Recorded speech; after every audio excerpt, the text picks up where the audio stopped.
Welcome to 1,001 Ways to Cope with Stress. I am Professor Kenshasa Shabaka, and today we are going to be speaking on Valentine's Day, a different understanding of attracting an ideal mate. And our presenter is the famous Jeff Nobles, the founder, director, and head trainer of the Noble Touch. He is fabulous for his pranic healing and has a group of pranic healers who are not to be topped anywhere in the world. I give you Jeff Nobles. Thank you for being here today. And I know I was famous though, that's all. Oh, you're famous. And welcome to talk with us about Valentine's Day, a different perspective. Well, I'm going to talk about relationships during this time of Valentine's Day. Valentine's Day is one of the most commercially successful days of the year because there's so many people ordering flowers and making phone calls. So, of course, commercials love it, just being buying the commercial. Chocolates. Buying chocolates, right, buying chocolates and all those things. But still, there's so many people who are still unhappy during this time also. People that don't have a quote-unquote Valentine, or people who are in relationships but still in there for the convenience, not because there's any love still left in it. So what we want to look at today is, and me, I have been, as far as, people may say, well, who are you to talk about this stuff? Are you happily married and everything else? Well, I've done marriage counseling and premarital counseling for 12 years at the church I belonged to at the time called St. Paul Community Baptist Church. So I have a lot of experience dealing with people in relationships. And I noticed a few things in relationships that were not quite, that made things not work out as well as they could have worked out in relationships. And I find that one of the main things is that people don't usually really take the time to realize what they want in a relationship. And what I mean by that is this. The question I ask people now is, what's important to you about a relationship? What's important to you about being, if it's a marriage, when I was doing marriage counseling, what's important to you about being married? And then I would have the person list those things that's important to them about being married. I would have the male do that and the female, or if it was two mates, same-sex mates, whatever it was always what's important to you about being married and what's important to you about being in a relationship. Because being married and being in a relationship can be two different things depending on the person's perception. You can be in a relationship and not feel like you're married. You can be married and feel like you're not in a relationship. Wow, that's a very important distinction. There is a distinction. A very important distinction. So the first thing people need to do in general, and this is for your audience also, is identify what's important to you. If you're talking about a relationship, what's important to your relationship, write it down. So let's say you say something like trust. So you write down the word trust. They say, what else is important to your relationship? Let's say love. So you write down the word love. What else is important to your relationship? And you write down something like support. So you write down the word support. And I have the people write this down. I'm writing it down as I'm saying it. Sure. And let's say, what else is important to your relationship? You say, love. Sex. They say, what else is important to your relationship? They say, money. Let's say, what else is important to your relationship? Let's say, communication, which is the #1 reason why most people break up anyway. So now you have all these things written down, although I actually have you go through the exercise and write down 12 different things that's important to you in a relationship. And then you want to know, what does trust mean to you? Because what trust means to me and what trust means to you may be two different things. To use my own example, support was one of the things that this is what made me develop this particular system of doing it. I own my own business, and I came home at night, and I just wanted to be home and just be supported and be nurtured back to health to go back out there the next day and tackle corporate America again. My wife was a nurse, so she had a steady income. So my idea of support was to create a home environment so that when I came home, I could just relax, chill, get charged up, go back out the next day. Her idea of support was, well, when you can't pay the mortgage because your cash flow is off, I got your back. So we had two different ideas of support, but we were always fighting. So I'm saying, you don't support me. She said, I'm always supporting you. But to me, she wasn't supporting me because it wasn't the way I needed to receive the support. But it was the way she knew how to give support. So it's not only important to write these words down individually, but to think about what that meaning is To each person. to each person Because it means different things to each person. Very interesting. and get yeah. that clear so you can tell the person what trust means to you and what it means to them. So after you go through all that and then you write down for each word, what does it mean behaviorally? What behaviors does the person have to demonstrate for you to know that they can trust you, that the sex is what they're looking for, that the money, to have all those things laid out. Then what you want to do is go through and say which is more important to you. And the way that would look, briefly, I would say, what's more important to you? You could have all the trust you want in the world, but you did not have the love you were looking for, or you had all the love you wanted in the world, but didn't have the trust you wanted. Which would you prefer? And have them decide which one between those two they would prefer to have. And then let's say that love won out. I would say, okay, if you had all the love you wanted in the world, but you didn't get much support from your wife, or you got all the support you wanted from your wife, but you didn't have much love, which would you prefer? So I go through the whole thing until they come up with a number one thing that's most important to me in a relationship, number two. So they prioritize, So they prioritize their interests and their needs. Right. Not only that, but when you have something like this and you already have it laid out, even when you go out in general and you're out there meeting people, you already know what's important to you. And what you're looking for. And what you're looking for. And you can actually have conversations with people and find out right away whether this person's worth talking to or not. And I've had a number of people over the years that took their list out with them into wherever they were going. Their social situations. Their social situations. Wow. That's very dynamic. And they actually had, knew right away whether that person was a match for them based on what their values were. I just had this funny a thought, how you go out and you start, it's sort of like you see you're on a date and you say, well, I'm interviewing you. Well, you have to say that, but I know, that's what but you're it's doing. almost But like people you're are doing it doing anyway. People are interviewing each other anyway, but everybody's putting on a good face though. Right. It's not necessarily who they are. Right. Because we're always interviewing each other during that first 3 to 6 months. Right. And the other thing is during that first 3 to 6 months, it's easy to get someone attracted to you. See, we all have a way that we become attracted to a person. The hook.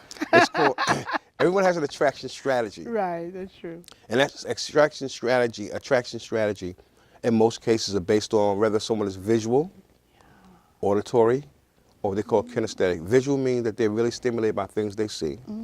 Auditory means that kind of person is more stimulated by the way the person talks to them and the tone, and how you say what you say is most important to an auditory person. Whereas the way you look is more important to a visual person per se when it comes to relationships. And then there's the kinesthetic person who likes to touch you or wants to feel and just be there with you in that way. And some people are all three. everybody's all three. Right. Oh, but just in terms of what is the most important to them. Yes. No, what The initial attraction? In that context, what are they? Yes, right. Because at work they may be very auditory, and at home they may be very kinesthetic.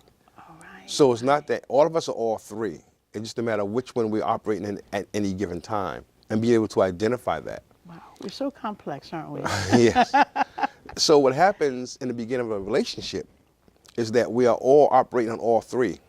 I'm showing you how much I care about you by buying you flowers. I come dressed and well groomed and all those type of things. So if you're a visual person, that kind of stimulates you.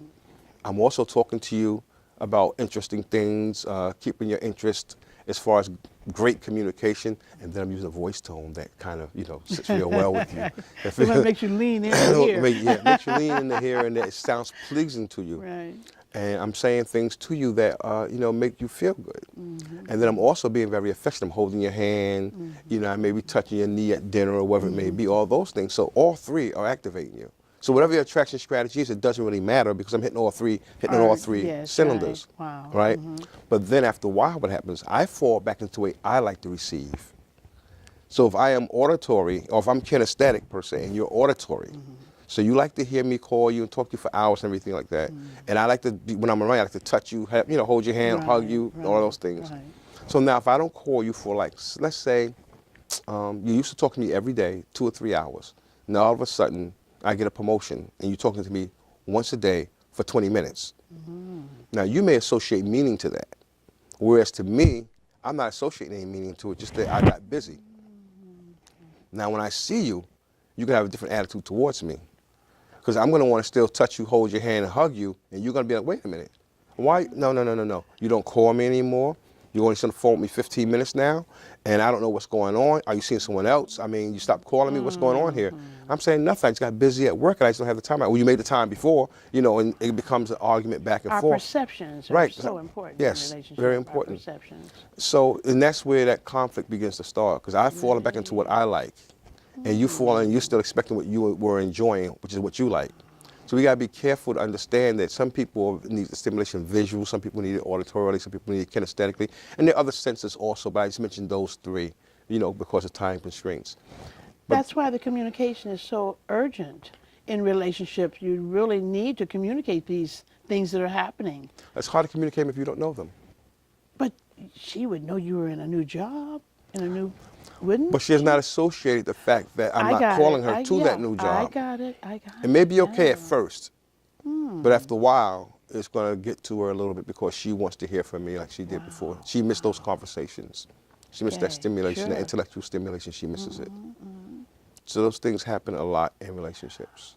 And there's a lot more complicated communication stuff than that goes on that's really below the surface. I mean, Even the nonverbal communication, you know, like the way a person moves or turns or, you know, activates a certain kind of thing in another person, you know, that is also, you know.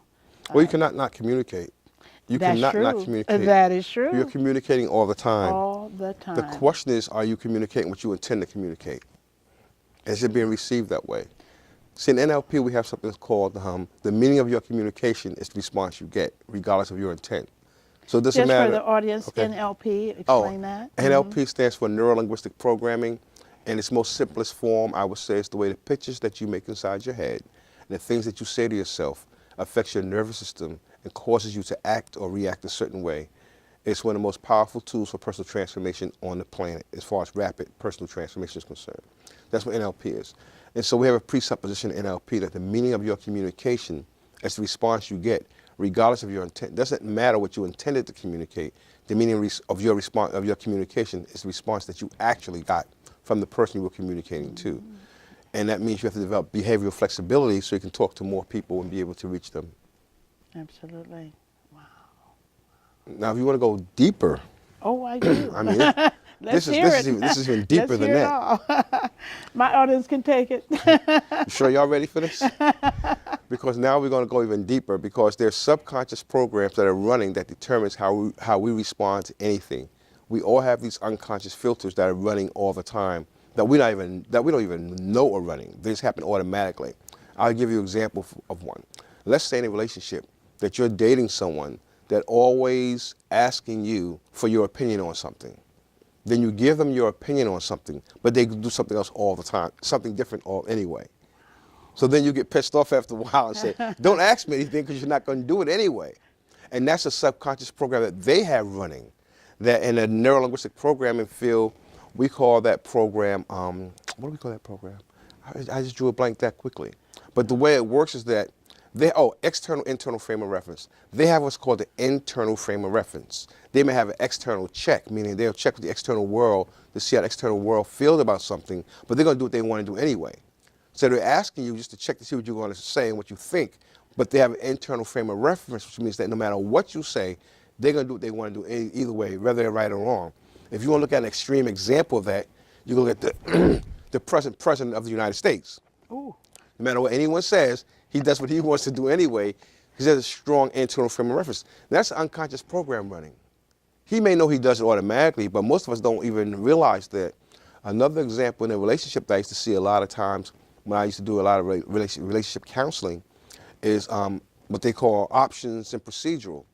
There are women that even I've dated who always want to know what's next, what's next, what's next, what's next. Mm-hmm. Not just in our relationship, but also on where we're going. If we're going on vacation, where are we going? What are we going to do? They want to have all that laid out. Mm-hmm. And so that's the procedural type person. Now, procedural type people are good for certain things, but if you're dating an options person, a person like to weigh all the options before they make a decision, that person is going to drive the procedural person crazy. Because the procedural person is waiting for, step by step what we're going to do next. And the options person, right. And the options person saying, I don't know. I don't know. I didn't get there yet. I didn't think about it yet.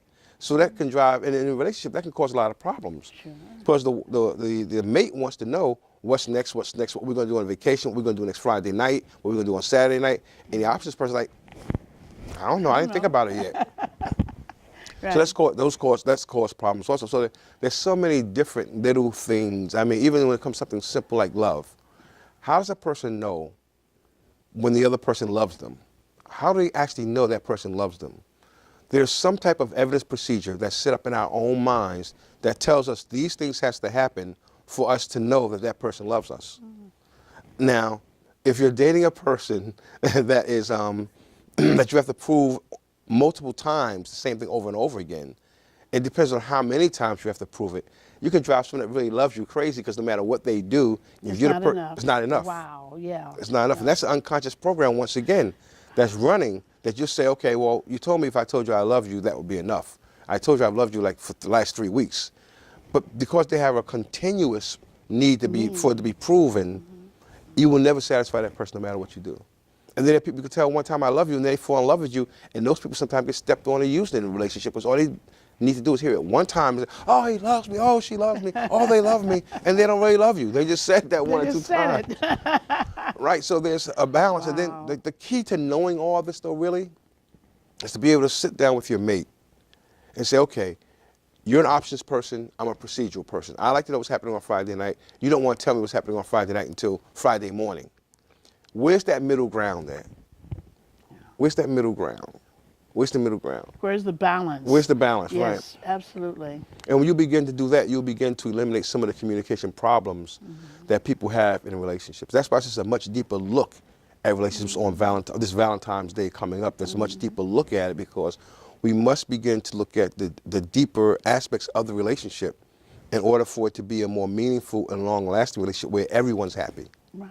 Where everyone is happy. And also the processing of your relationship in the sense of how do you process it as opposed to how I process it. Because people have this way of having a preconceived notion about all these issues that you raise. And unless they're discussed, your definition might be entirely different from my definition. And it's so important that people be able to align themselves with the conversation, with appreciating that a person might see it differently. Someone, as you said, if they don't get a Valentine, a little heart-shaped Valentine package of chocolates every Valentine's Day, you don't love me. Right, there's associated meaning to that. Exactly, right. It's incredible that sometimes we're very superficial in our determination of what is love, you know. And I wish you would also just relate to it on a larger scale, love in the godlike love, and bring that into bring that into our discussion, because I think that also has a very strong effect on our contact love, the one that, you know, the person that we love. Could you relate that? Well, I don't believe that most human beings are capable of a God-type love. I don't believe most human beings are capable of a God-type love. And the reason why I say that's because God's love is unconditional. Yeah. And most of us are unable to love unconditionally. We have conditions on everything. If you can love unconditionally, that means that your mate can go out there and do what they want to do, basically, as long as they don't disrespect you. And when they come back in, you're going to love them the same way. What are the chances of that happening in most cases? In most cases, if your mate go out there and do what you would call betray you, and they come home and they explain to you, hey, listen, I made a mistake, I went out there to X, Y, and Z, more than likely, you're going to have some energy around that, or you're going to hold that, against them, or you're not going to trust them next time they go out again. Right. So, and that would be God-type love. Yeah. So to me, most of us are unable to do that. I know that I am unable to love someone unconditionally, because if I'm dating someone and they go out there and they with Denzel Washington, I got a problem when they come home. Period, point blank. If I had unconditional love, it'd be, hey, tell Denzel I said hello. I hope I took care of you. No, that's not going to happen. Yeah, well, what about the one who loves you and pretends that you're Denzel Washington? Well, sure, pretend I'm Denzel Washington, that's okay. I can deal with that one. But when Denzel starts calling the house, that's a different ball game. It's a different Now, ball speaking game. of unconditional love, we sometimes will associate unconditional love with that of a mother and her infant child. Like whatever they do, you love them. You know what I'm saying? That I would see as the exception, meaning that I think many people are capable of that kind of unconditional love. There are no expectations from an infant. I mean, you, Infant, you yeah. nurse or you don't nurse. I still love you. You do your thing in your diaper. I'm still loving you. You hit me back. I still, that would be probably That's a lot closer to being able to love unconditionally the way God loves. yes, When you look at your yes, children, right. and tell you the truth though, some people love their pets Ooh, we won't get. Well, I guess on Valentine's Day you can get into that too. more than they love their children. Wow, There's some that's people, heavy. no, but That's there's some heavy. people I Wow. know, I worked with them before. There's some people that Ooh. love their pets Yep. more than more unconditionally than they love their children, Yes. because the dogs and the pets love is unconditional. Right, but the thing is that a pet, even though you can train a pet to do certain things, you can't always do that with a human. I mean, the human has a mind where they're going to think for themselves. So they're going to somehow uh, take issue with something you ordered them to do. Eat your peas, eat your carrots, eat your cabbage. I don't want to eat my carrots. Well, you better, or I won't love you. I mean, for the child. That's what they may interpret. Of course, it's all up for interpretation because it's the perceiver Right. who yeah, very interesting, very interesting. No, I work with people who love their animals like, I mean, gave them the best doctors. If there was a choice between buying the animal something and their child something, I've seen people who bought the animal the priority. Oh wow, I've really seen that before. wow, I used to do a lot of work on Central Park West area, and yeah, I've seen it a yeah, lot. yeah, yeah. But isn't that also wow? That's almost a substitute for the love they don't feel between the human person in their life. Right. I mean, it's sort of like they feel that the pet loves them, who they are, without, deference Right. to what you did for me today and so forth. I mean, I have a fudge. I mean, he's an 11-year-old Labrador Retriever, and we love him so much.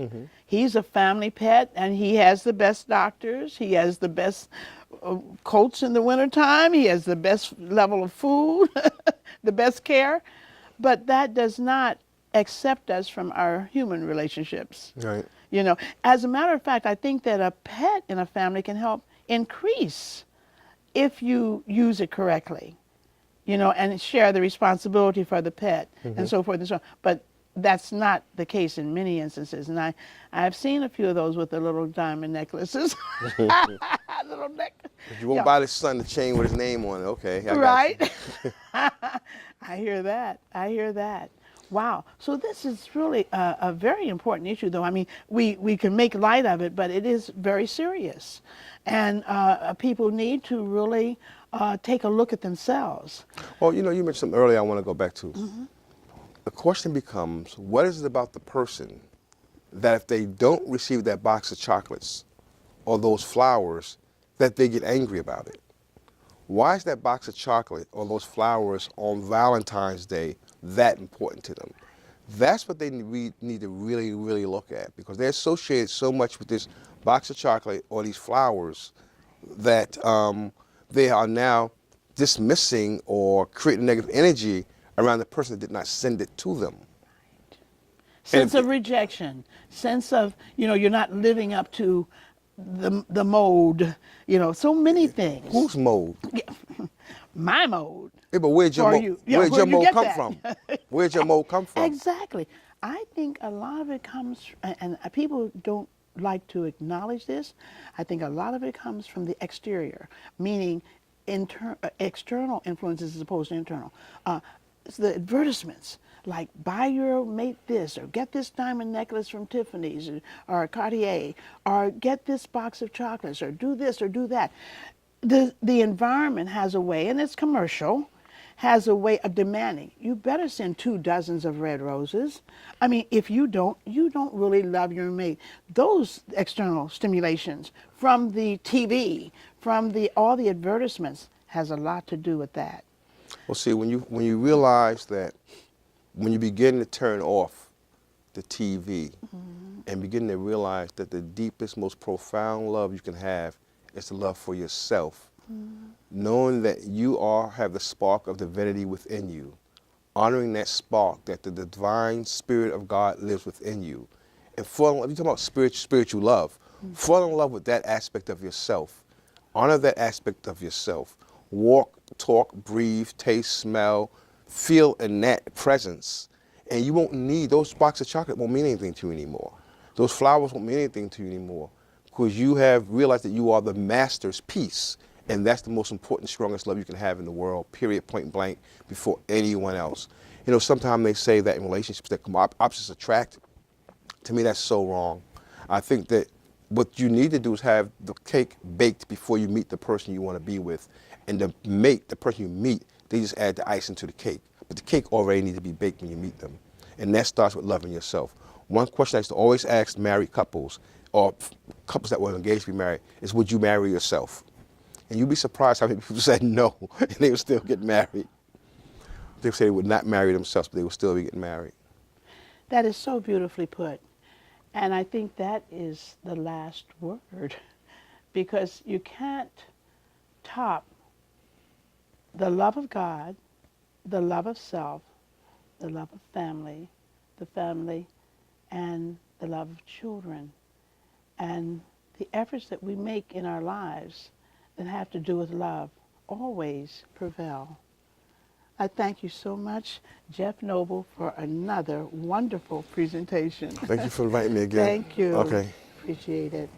And thank you for listening to 1001 Ways to Cope with Stress. Happy Valentine's Day. Happy Valentine's Day. Thank you. I won't be sending you any flowers, though.